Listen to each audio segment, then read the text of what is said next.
Você sabia que a tensão às vezes vai ficando tão intensa que as pessoas vão desenvolvendo o bruxismo, que é o apertar da musculatura da mandíbula, até dormindo?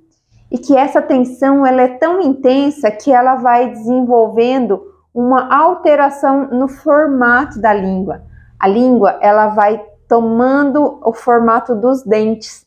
O apertar, o empurrar é tão forte, é tão intenso, é tão constante que por vários anos isso vai alterando essa musculatura da língua e vai desenvolvendo esse formato.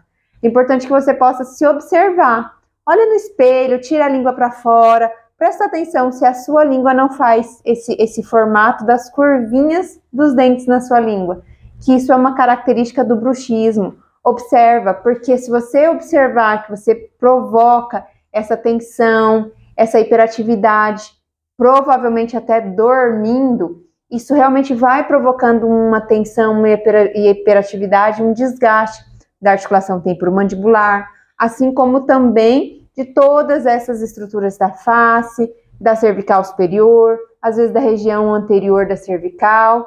Observa-se para que você possa se cuidar e prevenir para que isso não se perpetue, para que realmente possa ser tratado, cuidado e aliviado esses sintomas. Ok, pessoal? Até a próxima. Tchau, tchau.